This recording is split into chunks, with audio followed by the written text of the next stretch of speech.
So I wanted to get you up to date with my winter lettuces, so let's take a look.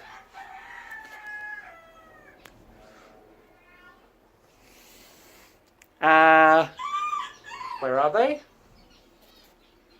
They are non-existent, apart from about 3. Now what I think has happened is, because these are winter lettuces, they prefer a cooler temperature to germinate, and it's been hot in the conservatory. We've had a couple of hot days getting up to 20-21 degrees centigrade, and they just haven't liked it. So I'm gonna obviously I've got some little seedlings coming out now, so I'm not going to turf this out, but I'm going to do another tray of my winter lettuces. I'm doing Arctic Winter Density and Arctic King, and I'm going to put them in the greenhouse this time, where I'm keeping the door open and it's a lot cooler. So fingers crossed that I actually get some more lettuces in. This is why I often do things early as well, so I've still got time in the season. Well, it is another day taking loads of cuttings. So these are lavender. Now, it's not the best time of year to be taking cuttings, honestly, because we're heading into winter.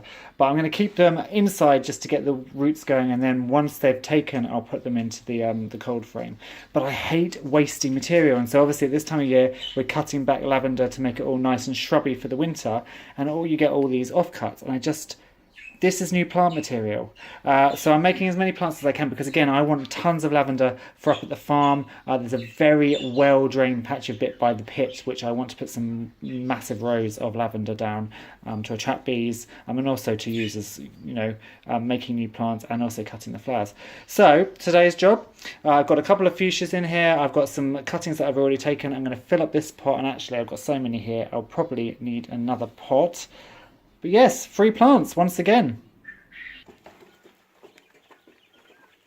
Well, it's D-Day for the boy quail. So this is a batch of 5 that are about 6 or 7 weeks old. And as it turns out, 4 of them are boys, so only 1 is a girl. So I think it's this one that's a little girl. And then the rest of them are boys. Hello. Which means it's time to go in the freezer. Now, it's not very easy to show you, but they have, the way I know they're boys is that they've started to produce their white mating foam, which I did a video on a few months ago, and I don't know whether, if I maybe grab one, whether we'll be able to see it or not. But basically what happens is they start to put, yeah, you can see it just in there. You can see some white foam coming out of his vent. It's very hard to see. Look at the other video and you'll see it. But that is how I know it's a boy. So these guys are going to freezer camp, aren't you, boys? So I am starting a little microgreens project on this shelving unit that I have. Now I've got 2 grow light shelves. So I've got this shelf that's got some grow light strips on, and then I've got this shelf as well. Currently there's a couple of Chinese painted quail there, but they'll move down to the bottom rung probably.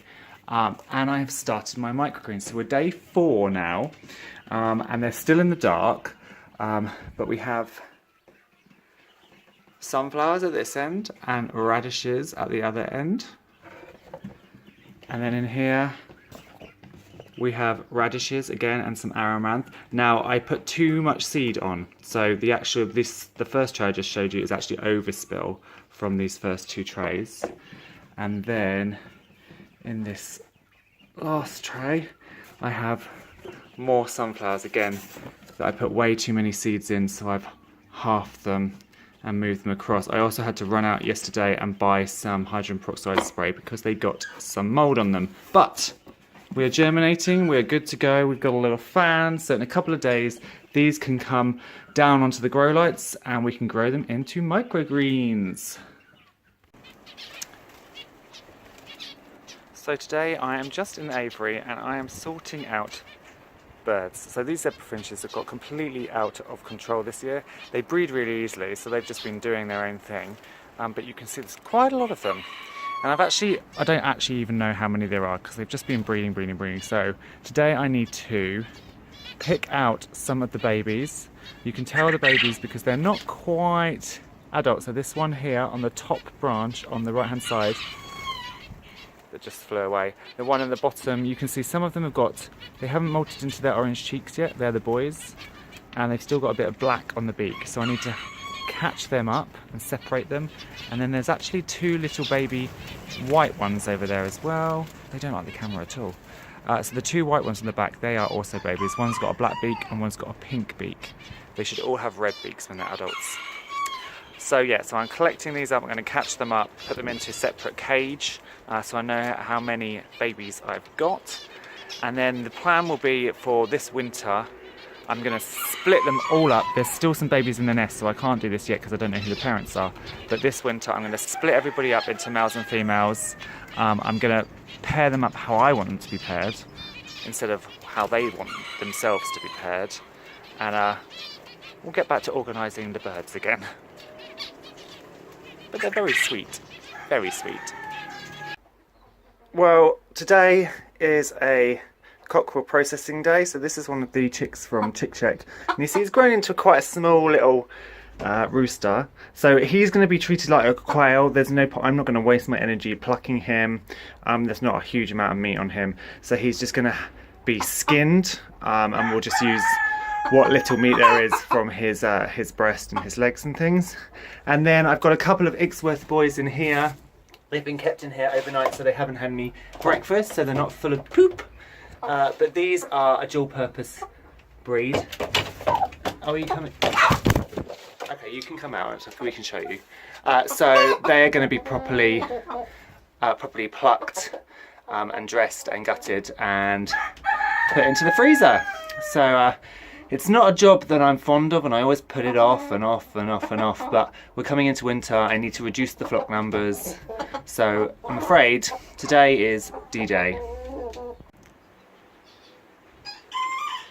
So I thought I'd give you a quick update on the kind of the garden. So the Spanish flagmina lobata is still doing amazing. You can see that the colder temperatures are starting to send it on its way towards death.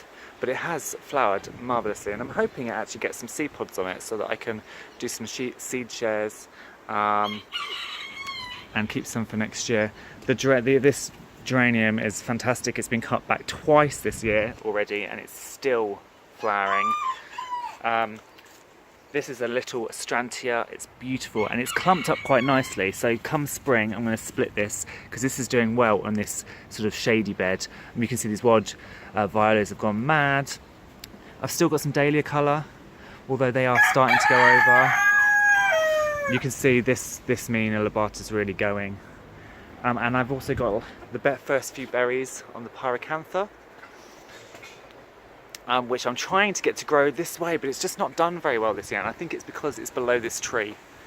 And obviously as well, this tree is just dropping leaves everywhere, but we need to do some real work on this bed next year because it's a bit of a mess, but it was planted up with the wrong plants. I thought it got more light than it really did, so next year we need to overhaul it, put a lot more shade loving stuff in here, but it's a project, and that means I get to buy new plants, so it's all good. And look at this, covered in aphids. Covered. But again, these dahlias will only go on to the first frosts, and then they will die back and be lifted. So that's the job today, kind of just assessing the flower beds, thinking about what I can do next year